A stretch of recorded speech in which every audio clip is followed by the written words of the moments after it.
오늘 아침에 나눌 말씀은 누가복음 24장 36절에서 43절 말씀입니다. 이 말을 할 때에 예수께서 친히 그들 가운데 서서 이르시되 너희에게 평강이 있을지어다 하시니 그들이 놀라고 무서워하여 그 보는 것을 영으로 생각하는지라.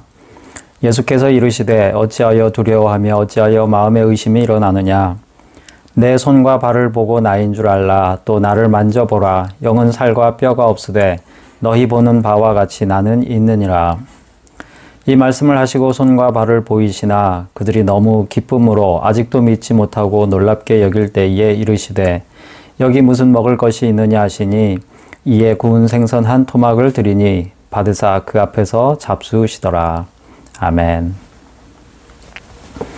오늘 말씀은 예수님의 부활에 대한 내용입니다. 예수님께서 죽으셨다가 다시 살아나셨다라고 하는 사실은 기독교 신앙의 핵심 중에 하나입니다.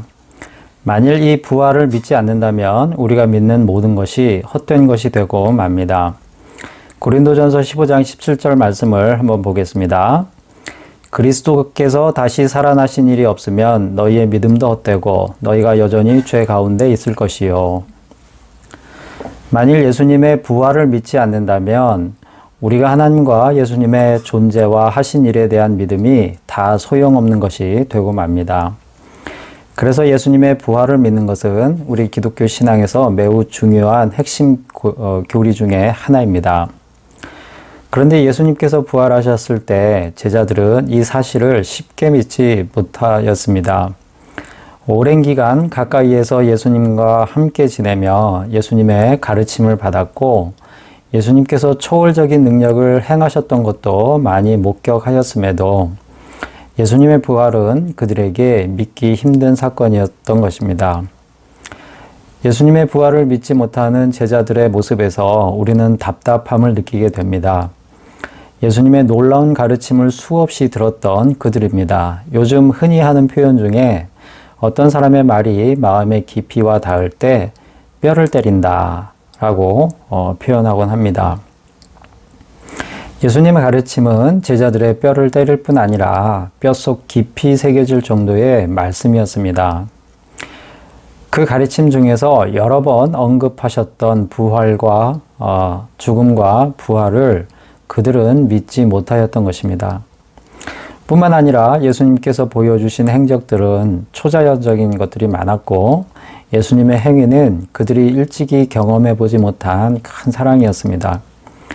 그럼에도 불구하고 예수님의 부활을 믿지 못하다니 오히려 그들이 믿지 않음을 우리가 믿을 수 없을 것 같은 그런 마음이 듭니다. 사랑하는 성도 여러분, 사실 믿음을 갖는다는 것은 쉽지 않습니다. 나면서부터 신앙을 갖는 모태신앙의 경우 믿음은 자연스러운 것이지만 세상을 살다가 하나님께 대한 믿음을 갖는 것은 결코 쉬운 일이 아닙니다. 모태신앙을 가진 분들도 어떤 경우에는 믿음을 가졌다라기보다는 믿는 것처럼 생각하는 것일 수도 있지요. 우리 주변에도 죽어라 믿지 않는 사람들이 있습니다. 마음을 조금만 열면 우리와 같은 믿음을 가질 수 있을 텐데 믿음을 갖지 못하는 그들을 보면서 참 답답하고 안타까운 마음이 들 때가 많이 있습니다. 그런 사람들이 내 가족일 경우에는 더 많이 안타깝고 슬픔을 느낍니다. 믿음을 갖는다는 것은 우리가 생각하는 것보다 더 힘들고 어려운 과정인 것이죠. 그러므로 예수님의 제자들이 부활을 쉽게 믿지 못했던 것을 이상하게 생각할 것이 아니라 사람들이 원래 그런 존재라는 것을 깨닫게 하는 것으로 받아들여야 할 것입니다. 그것이 또한 우리 모습의 일부일 수 있는 것이지요. 우리 예수님도 그런 제자들의 모습을 잘 알고 계셨습니다. 그래서 예수님께서 아버지가 계신 곳으로 돌아가시기 전에 이 땅에서 꼭 행하고 가셔야 할 미션이 있었습니다. 그것은 제자들로 하여금 예수님의 부활을 믿게 하는 것이었습니다. 오늘 읽은 본문은 예수님께서 그 미션을 수행하시는 장면입니다. 예수님은 제자들이 믿음을 갖게 하시기 위해서 그들을 매우 섬세하게 다루십니다. 한편으로는 예수님은 그들을 크게 꾸짖을 수도 있을 것 같습니다. 그동안 그토록 가르치고 기적을 보여줬으면 이제는 스스로 믿음을 가질 때도 되지 않았느냐라고 질책을 하실 수도 있지요. 하지만 예수님은 그들의 연약함을 아시고 또 그들의 그 연약한 모든 부분을 채워주십니다. 그들이 믿음을 가질 수 있도록 너희에게 평강이 있을지어다 음성을 들려주시고 모습을 보여주셨으며 그런 예수님을 보고 영혼으로 생각하며 무서워하는 제자들에게 예수님의 몸을 만져보게 하셨습니다. 예수님은 제자들의 시각과 또 청각과 촉각의 육체적 감각을 통하여 예수님이 부활하신 몸을 가지고 계심을 믿도록 도와주셨던 것입니다. 그뿐만이 아닙니다. 그들에게 먹을 것이 있는지 물어보시더니 그들이 내어드린 구운 생선 한 토막을 그들이 보는 앞에서 드셨습니다.